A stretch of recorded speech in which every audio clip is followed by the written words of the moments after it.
ತುಂಬ ಯಾಕೆ ಯೋಚನೆ ಮಾಡ್ತೀರಾ? ಏನೇ ಆದರೂ ಎಲ್ಲ ಒಳ್ಳೆಯದಕ್ಕೆ ಅಂತ ಅಂದ್ಕೋಬೇಕು. ನಾವೆಷ್ಟೇ ನಿಯತ್ತಿಂದ ಹೋದ್ರೂ ಯಾರಾದರೂ ಬಂದು ನಮ್ಮ ಮನಸ್ಸಿಗೆ ನೋವು ಮಾಡ್ತಾರೆ, ನಮಗೆ ಯಾಕೆ ಈ ಥರ ತೊಂದರೆ ಕೊಡ್ತಾರೆ ಅಂತ ಅವರು ಯಾವಾಗಲೂ ಅನ್ಕೋತಾ ಇರ್ತೀರ. ಅಂಥವ್ರಿಗೆ ಈ ಸಣ್ಣದಾದ ಒಂದೇ ಒಂದು ಪುಟ್ಟ ಕಥೆನ ಹೇಳ್ತೀನಿ. ಒಂದೂರಲ್ಲಿ ಒಬ್ಬ ರಾಜ ಇರ್ತಾನೆ. ರಾಜನ ಮನೆಗೆ ಒಂದಷ್ಟು ಜನ ಕೆಲಸಕ್ಕೆ ಹೋಗ್ತಾರೆ. ಸೌದೆನ ಒಳಕಕ್ಕೆ ಅಂತ ಹೋಗ್ತಾರೆ. ದಿನನಿತ್ಯ ಅವ್ರದ್ದೊಂದು ಕೆಲಸ. ಅದರಲ್ಲಿ ಒಬ್ಬ ಏನು ಮಾಡ್ತಾನೆ, ಪ್ರತಿನಿತ್ಯ ಬೆಳಗ್ಗೆನೇ ಟೈಮಿಗೆ ಸರಿಯಾಗಿ ಹೋಗ್ತಾನೆ. ಅವನ ಕೆಲಸ ಏನಿದೆ ಮುಗಿಸ್ಕೊಂಡು ಬರ್ತಾನೆ. ರಾಜ ಯಾವಾಗ್ಲೂ ಅವನೊಬ್ಬನ್ನೇ ಗಮನಿಸ್ತಾ ಇರ್ತಾನೆ. ಅವನೇನು ಮಾಡ್ತಾನೆ ಅಂದರೆ ಯಾರ ಹತ್ರನೂ ಮಾತಾಡೋದಿಲ್ಲ. ಅವನಾಯಿತು ಅವನ ಕೆಲಸ ಆಯಿತು ಅನ್ನೋ ಹಾಗೆ ಇರ್ತಾನೆ. ಇದ್ದವರೆಲ್ಲ ಒಂದಷ್ಟು ಜನ ಸೋಂಬೇರಿಗಳ ಥರ ಕೆಲಸನ ಮಾಡ್ತಾಯಿರ್ತಾರೆ. ರಾಜನಿಗೆ ಅವನು ಮಾಡೋ ಕೆಲಸನ ನೋಡಿ ತುಂಬ ಇಷ್ಟ ಆಗುತ್ತೆ. ರಾಜ ಅವನನ್ನು ಕರೆದು ಮಾತಾಡಿಸ್ತಾನೆ. ಎಷ್ಟು ಕಷ್ಟ ಬೀಳ್ತೀಯಲ್ಲ, ನಿನ್ನ ಮನೇಲಿ ಎಷ್ಟು ಕಷ್ಟ ಇರ್ಬೋದಲ್ಲ, ಎಲ್ಲ ಒಳ್ಳೆಯದಾಗುತ್ತೆ ಅಂತ ಹೇಳಿ ರಾಜ ಮಾತಾಡಿಸಿ ಕಳಿಸ್ತಾರೆ. ಈ ಅಕ್ಕಪಕ್ಕ ಸ್ವಲ್ಪ ಜನ ಬಂದಿರ್ತಾರಲ್ಲ, ಅದರಲ್ಲಿ ಇಬ್ಬರು ಇರ್ತಾರೆ. ಅವ್ರಿಗೆ ಏನಾಗ್ಬಿಟ್ಟಿದೆ ಅಂದರೆ ರಾಜ ಅವನನ್ನು ಕರೆದು ಮಾತಾಡಿಸ್ಬಿಟ್ರು. ಎಲ್ಲಿ ಅವನು ದೊಡ್ಡವನಾಗ್ಬಿಡ್ತಾನೋ, ರಾಜ ಏನು ಕೊಟ್ಬಿಡ್ತಾನೋ ಅನ್ನೋದು ಒಂದು ಕಡೆ ಅವ್ರಿಗೆ ಹೊಟ್ಟೆ ಉರಿ ಬರುತ್ತೆ. ಅವರಿಬ್ರಿಗೂ ಅವನನ್ನು ನೋಡಿ ತುಂಬ ಹೊಟ್ಟೆ ಉರಿ. ಬೆಳಗ್ಗೆ ಆಯಿತು ಅವನ ಕೆಲಸಕ್ಕೆ ಬಂದರೆ ಅವನನ್ನು ನೋಡಿದ್ರೆ ಮುಖ ಚಿಂಟಿಸ್ಕೊಳ್ಳೋದು, ಕೋಪ ಮಾಡ್ಕೊಳ್ಳೋದು, ಸುಮ್ಮನೆ ಬೇಕು ಅಂತ ಅವನಿಗೆ ಪ್ರತಿನಿತ್ಯ ತೊಂದರೆ ಅವರು ಕೊಡ್ತಾನೇ ಬರ್ತಾರೆ. ಒಂದು ದಿನ ಏನು ಮಾಡ್ತಾರೆ ಅಂದರೆ ರಾಜನ ಹತ್ರ ಹೋಗಿ ಸೌದೆನ ಒಳಕ್ಕಿ ಅದೇ ಸೌದೆನ ಕದ್ದು ಅವನ ಮನೆಗೆ ಎತ್ಕೊಂಡು ಹೋಗ್ತಾನೆ.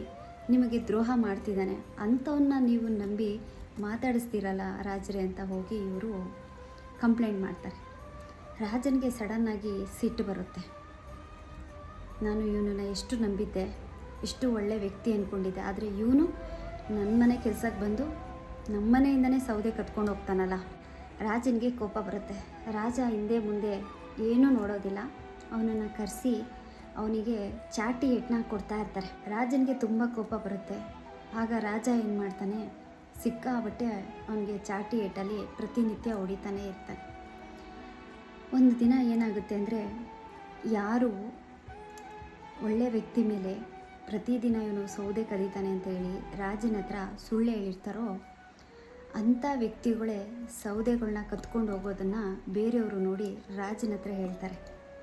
ನೋಡಿ ರಾಜರೇ, ನೀವು ಯಾವ ವ್ಯಕ್ತಿಗೆ ನೀವು ಪ್ರತಿನಿತ್ಯ ಚಾಟಿ ಏಟಿಂದ ಕೊಡ್ತಿದ್ದೀರಾ, ಅವನು ನಿಯತ್ತಾಗಿ ಕೆಲಸನ ಮಾಡ್ಕೊಂಡು ಹೋಗ್ತಿದ್ದಾನೆ, ಅವನು ತುಂಬ ಒಳ್ಳೆಯ ವ್ಯಕ್ತಿ.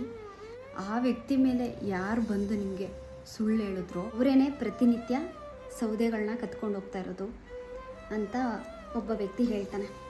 ಆಗ ರಾಜ ಯೋಚನೆ ಮಾಡ್ತಾನೆ, ಹಿಂದೆ ಮುಂದೆ ನಾನು ಯೋಚನೆ ಮಾಡಲಿಲ್ಲ, ಯಾರೋ ಬಂದು ಹೇಳಿದ್ರು ಅದನ್ನೆಲ್ಲ ನಾನು ನಂಬ್ಕೊಂಬಿಟ್ಟೆ, ನಾನೆಂಥ ತಪ್ಪು ಮಾಡಿಬಿಟ್ಟೆ ಅಂತ ಹೇಳಿ ಪ್ರತಿನಿತ್ಯ ಚಾಟಿ ಏಟು ತಿಂತಿದ್ದ ವ್ಯಕ್ತಿ ಹತ್ರ ಹೋಗ್ತಾನೆ ರಾಜ ಹೋಗಿ, ದಯವಿಟ್ಟು ನನ್ನನ್ನು ಕ್ಷಮಿಸಪ್ಪ, ಯಾರ್ದೋ ಮಾತು ಕಟ್ಕೊಂಡು ಸತ್ಯ ಏನು ಅಂತ ಗೊತ್ತಿಲ್ಲದೆ ಪ್ರತಿನಿತ್ಯ ನಿನಗೆ ಚಾಟಿ ಏಟಲ್ಲೂ ಹೊಡೆದು ನಿನ್ನ ಪಾಪನ ನಾನು ತೊಗೊಂಬಿಟ್ಟೆ. ಇಷ್ಟು ದಿನ ನಿನಗೆ ನಾನು ಇಷ್ಟು ಚಾಟಿ ಏಟು ಕೊಟ್ಟಿದ್ದೀನಲ್ಲ, ಒಂದು ದಿವಸಕ್ಕೂ ನಿನಗೆ ನನ್ನ ಮೇಲೆ ಕೋಪ ಬಂದಿಲ್ವಾ ಅಂತ ಕೇಳಿದಾಗ, ನಿಮ್ಮಿಂದ ನನಗೆ ಚಾಟಿ ಏಟು ತಿಂದು ನಾನು ಇನ್ನೂ ಗಟ್ಟಿಯಾಗಿದ್ದೀನಿ, ನನಗೆ ಯಾವುದೇ ಕಾರಣಕ್ಕೂ ಕೋಪ ಬಂದಿಲ್ಲ.